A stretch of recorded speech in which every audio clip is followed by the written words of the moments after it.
Joining me now is our friend Tim O'Brien, Senior Executive Editor at Bloomberg Opinion and MSNBC political analyst. Tim is also the author of the book Trump Nation, The Art of Being the Donald. Welcome, Tim. Look, you've known Donald Trump for a long time.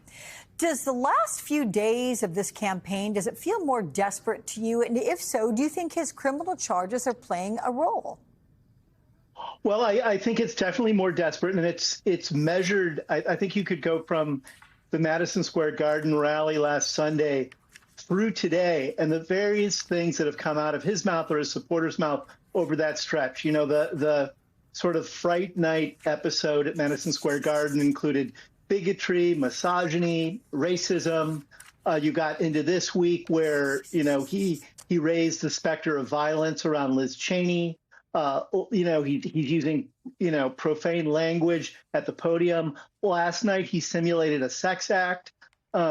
He is not talking policy. He is not talking about how to move America forward. He's just engaging in this really base, craven, crass behavior. And I think it's because he is afraid of going to jail. You know, the presidency is certainly the last bulwark for him legally against keeping him away from the two big federal cases that are lodged against him. Yeah. I also think he's just feeling more desperate about his fortunes in the campaign. Okay, but this is what's different. Trump is no longer in office. He's not going to be able to make demands of any government agency or military branch. But then VP Harris says she will be sadly ready if Trump prematurely claims victory on Tuesday. What happens if he pulls that stunt? Do you expect he will?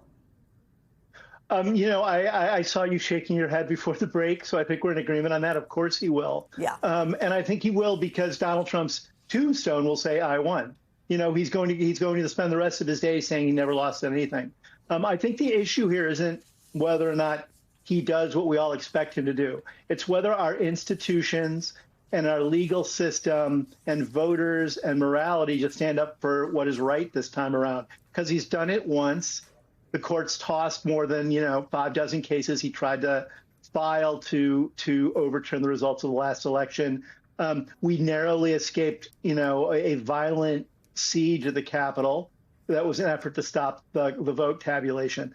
So, yeah, it's going to be about us, actually, not about him. Okay, let me delve into this further, because do you expect him to concede if he loses, or does he return to this 2020 playbook that he played for all of us, and some of which you have alluded to right there, claiming widespread voter fraud, filing masses of lawsuits challenging ballots, pressuring county state officials to resist certifying results, pushing for those alternate presidential electors, remember that, and then also pushing House Republicans to then choose him as the next president?